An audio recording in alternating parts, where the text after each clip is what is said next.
Revisi Undang-Undang tentang perubahan ketiga atas Undang-Undang Nomor 8 Tahun 2019 tentang penyelenggaraan haji telah resmi disahkan oleh DPR RI. Pengesahan tersebut membuat Badan Pengelola Haji atau BP Haji resmi naik status menjadi kementerian. Kepala Kantor Komunikasi Kepresidenan Hasan Nasbi mengatakan pemerintah segera menindaklanjuti keputusan tersebut dengan menerbitkan peraturan presiden atau Perpres oleh Presiden Prabowo Subianto. Berarti nanti pemerintah, presiden dalam hal ini akan membuatkan peraturan presiden untuk menjalankan undang-undang itu. Peraturan presidennya adalah peraturan presiden untuk membentuk kementerian haji.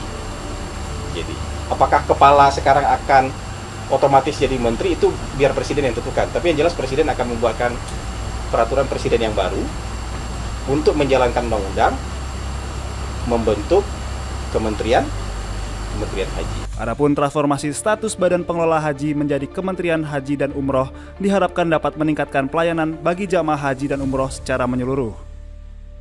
Terlebih di tengah carut-marut urusan penyelenggaraan haji yang tak kunjung usai, bahkan hingga penyelenggaraannya di tahun ini.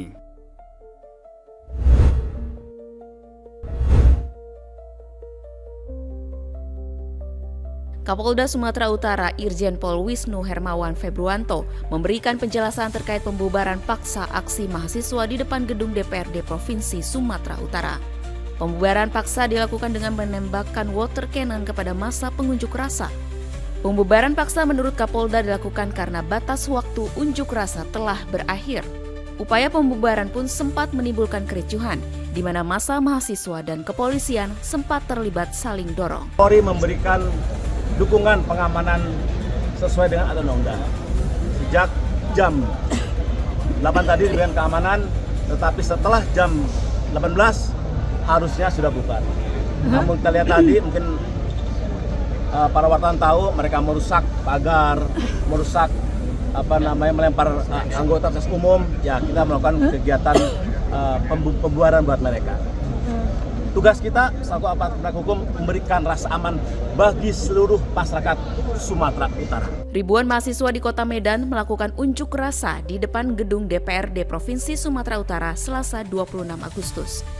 Aksi unjuk rasa dilakukan untuk menolak kebijakan kenaikan gaji dan tunjangan anggota DPR RI.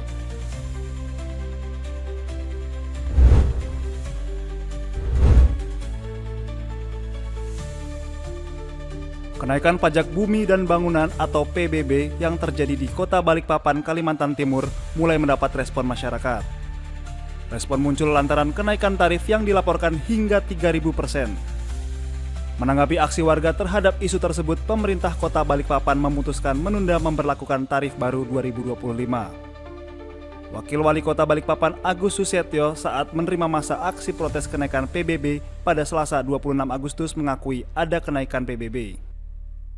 Namun kesalahan penentuan zona nilai tanah membuat perhitungan objek pajak meningkat drastis.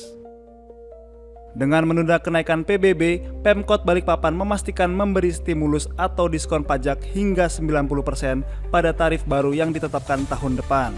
Kita putuskan penundaan penyelesaian PBB tahun 2025 sudah kita lakukan mulai Senin kemarin.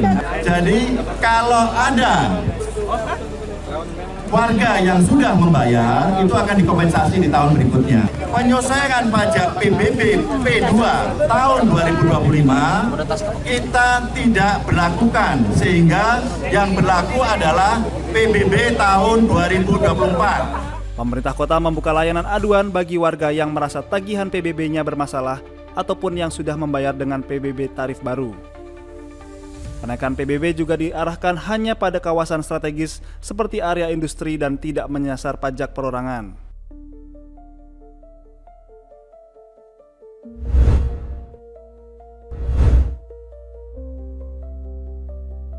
Presiden Prabowo Subianto menegaskan layanan kesehatan yang berkualitas juga harus dirasakan oleh masyarakat yang tinggal di wilayah tertinggal, terdepan, terluar, atau 3T.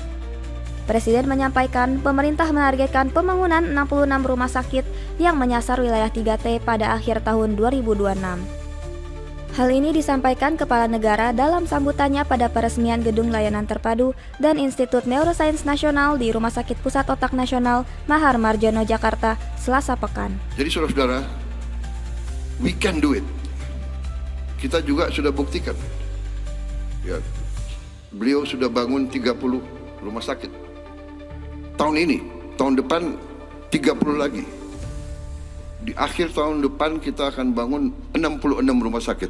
Dan rumah sakitnya harus di tempat yang terpencil, yang belum ada rumah sakit bagus. Di Tobelo, kan begitu kan? Anambas, Tali Abu. Presiden menyebut pelayanan dan fasilitas kesehatan terbaik hanya bisa diwujudkan jika tidak ada tindakan korupsi atau kebocoran anggaran. Untuk itu, tegas Prabowo, pengawasan ketat perlu dilakukan dalam proses pembangunan rumah sakit di wilayah pelosok negeri tersebut.